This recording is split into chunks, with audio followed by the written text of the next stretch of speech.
ತೆರೆ ಮೇಲೆ ಮೋಡಿ ಮಾಡಿದಂತಹ ಜೋಡಿ ನಿಜ ಜೀವನದಲ್ಲೂ ಕೂಡ ಒಂದಾದ್ರೆ ಎಷ್ಟು ಚೆನ್ನಾಗಿರುತ್ತೆ ಅಲ್ವಾ? ಇವರಿಬ್ಬರನ್ನ ಇಷ್ಟಪಡುವಂತಹ ಅಭಿಮಾನಿಗಳು ಕೂಡ ಇವರಿಬ್ರು ಚೆನ್ನಾಗಿರ್ಲಿ ಅಂತ ಹಾರೈಸ್ತಾರೆ. ಅದೇ ರೀತಿಯಾಗಿ ಅಮೃತಧಾರೆ ಸೀರಿಯಲ್‌ನ ಹ್ಯಾಂಡ್ಸಮ್ ವಿಲ್ಲನ್ ಜೆಡಿ ಮತ್ತೆ ಮಲ್ಲಿ ಪಾತ್ರಗಳ ಮೂಲಕ ಮನೆ ಮಾತಾದಂತಹ ರಾಣವ್ ಗೌಡ ಮತ್ತೆ ರಾಧಾ ಭಗವತಿ ಇತ್ತೀಚೆಗೆ ಎಂಗೇಜ್ ಆಗುವಂತಹ ಮೂಲಕ ಅಭಿಮಾನಿಗಳಿಗೆ ಗುಡ್ ನ್ಯೂಸ್ ಅನ್ನ ಕೊಟ್ಟಿದ್ರು. ಶೀಘ್ರದಲ್ಲೇ ಇವರಿಬ್ರು ಮದ್ವೆ ಕೂಡ ಆಗ್ತಾ ಇದ್ದಾರೆ. ಹಾಗಾದ್ರೆ ಇವರಿಬ್ಬರ ಲವ್ ಸ್ಟೋರಿ ಶುರುವಾಗಿದ್ದಾದ್ರೂ ಹೇಗೆ? ಇವರಿಬ್ರು ನಡುವೆ ಫಸ್ಟ್ ಪ್ರಪೋಸ್ ಮಾಡಿದ್ದು ಯಾರು? ಏನಾಯ್ತು? ಅನ್ನೋಂತಹ ಒಂದು ಇಂಟ್ರೆಸ್ಟಿಂಗ್ ಸ್ಟೋರಿಯನ್ನ ರಾಧಾ ಅವರೇ ರಿವೀಲ್ ಮಾಡಿದ್ದಾರೆ. ಹಾಗಾದ್ರೆ ರಾಧಾ ಅವರು ಏನ್ ಹೇಳಿದ್ದಾರೆ ಅಂತ ಕೂಡ ಹೇಳ್ತೀವಿ. ಅದಕ್ಕೂ ಮುಂಚೆ ನೀವು ನಮ್ಮ ದಿ ಸ್ಪೆಷಲ್ ಕನ್ನಡ ಚಾನೆಲ್‌ವನ್ನ ಇನ್ನೂ ಕೂಡ ಸಬ್ಸ್ಕ್ರೈಬ್ ಮಾಡ್ಕೊಂಡಿಲ್ಲ ಅಂತಂದ್ರೆ ಈಗಲೇ ಸಬ್ಸ್ಕ್ರೈಬ್ ಮಾಡ್ಕೊಳ್ಳಿ. ಹೆಚ್ಚಿನ ವಿಡಿಯೋ ಅಪ್ಡೇಟ್ಸ್‌ಗಾಗಿ ಬೆಲ್ ಐಕಾನ್‌ನ ಪ್ರೆಸ್ ಮಾಡ್ಕೊಳ್ಳಿ. ಎಸ್, ಪ್ರಸ್ತುತ ಕಲರ್ಸ್ ಕನ್ನಡ ವಾಹಿನಿಯಲ್ಲಿ ಪ್ರಸಾರ ಆಗ್ತಾ ಇರುವಂತಹ ಭಾರ್ಗವಿ ಎಲ್.ಎಲ್.ಬಿ ಧಾರಾವಾಹಿಯಲ್ಲಿ ನಟಿಸ್ತಾ ಇರುವ ರಾಧಾ ಭಗವತಿ ಅಮೃತಧಾರೆ ಸೀರಿಯಲ್‌ನ ಮೂಲಕ ಸಖತ್ ಫೇಮಸ್ ಆದವರು. ಇದೇ ಅಮೃತಧಾರೆ ಸೀರಿಯಲ್‌ನಲ್ಲಿ ನಟಿಸ್ತಾ ಇರುವಂತಹ ಹ್ಯಾಂಡ್ಸಮ್ ವಿಲ್ಲನ್ ರಾಣ್ ಅವರೊಂದಿಗೆ ಇದೀಗ ಅವರು ಎಂಗೇಜ್ ಕೂಡ ಆಗಿದ್ದಾರೆ. ಇವರಿಬ್ಬರ ಲವ್ ಸ್ಟೋರಿ ಕುರಿತಂತಹ ಇಂಟ್ರೆಸ್ಟಿಂಗ್ ಸ್ಟೋರಿಯನ್ನ ರಾಧಾ ಅವರೇ ಹೇಳ್ಕೊಂಡಿದ್ದಾರೆ. ಎಸ್, ರಾಧಾ ಅವರೇ ಹೇಳ್ಕೊಂಡಿರುವಂತಹ ಪ್ರಕಾರ ನಮ್ಮದು ತುಂಬಾನೇ ಸಿಂಪಲ್ ಲವ್ ಸ್ಟೋರಿ. ಮೊದಲು ಇಬ್ರು ಕೂಡ ಅಷ್ಟಾಗಿ ಏನು ಮಾತಾಡ್ತಾ ಇರ್ಲಿಲ್ಲ. ಹೀಗೆ ಸಿನಿಮಾ ಬಗ್ಗೆ ಅಥವಾ ಇನ್ಯಾವುದೋ ಬಗ್ಗೆ ಒಂದು ಮಾತಾಡ್ಕೊಳ್ತಾ ಇದ್ವಿ ಅಷ್ಟೇನೆ. ಒಳ್ಳೆ ವೈಬ್ ಮ್ಯಾಚ್ ಆಗ್ತಾ ಇತ್ತು. ನಂತರ ನಾವು ಫ್ರೆಂಡ್ಸ್ ಆದ್ವಿ. ಅದಾದ ನಂತರ ಕೆಲವು ತಿಂಗಳುಗಳ ಕಾಲ ಫ್ರೆಂಡ್ಶಿಪ್ ನಲ್ಲೇ ಇದ್ವಿ. ಆ ಟೈಮ್ ನಲ್ಲೂ ಕೂಡ ಇಬ್ರಿಗೂ ಗೊತ್ತಿಲ್ಲದೆ ಒಂಥರ ಫೀಲಿಂಗ್ಸ್ ಇತ್ತು ಒಳಗಡೆನೆ. ಇಬ್ರು ಕೂಡ ಯಾವತ್ತೂ ಹೇಳ್ಕೊಂಡಿರ್ಲಿಲ್ಲ. ಆದ್ರೆ ರಾಣವ್ ಅವರ ಅಮ್ಮನ ಬಳಿ ನನಗೆ ರಾಧಾ ಅಂತಂದ್ರೆ ಇಷ್ಟ ಅಂತ ಹೇಳ್ಕೊಂಡಿದ್ರು.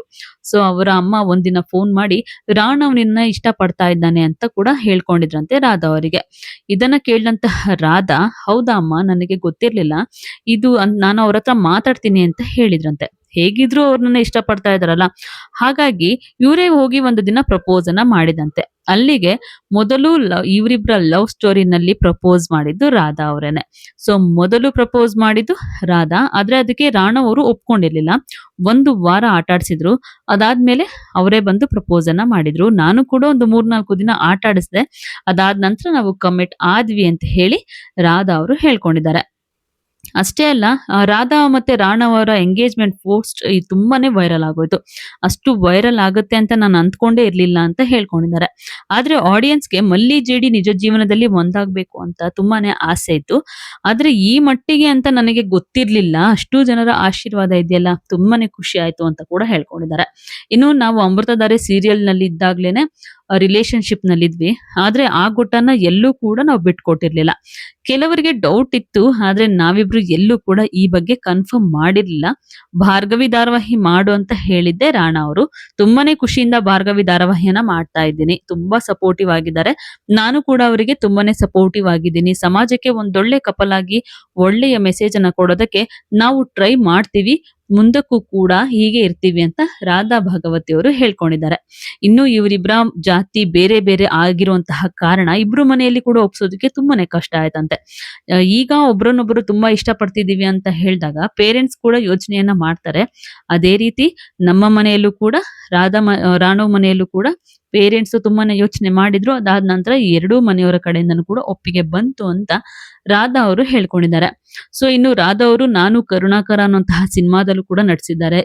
ಮುಂದಿನ ತಿಂಗಳು ಏಪ್ರಿಲ್ 3ನೇ ತಾರೀಕಿಗೆ ಈ ಸಿನಿಮಾ ರಿಲೀಸ್ ಆಗ್ತಾ ಇದೆ.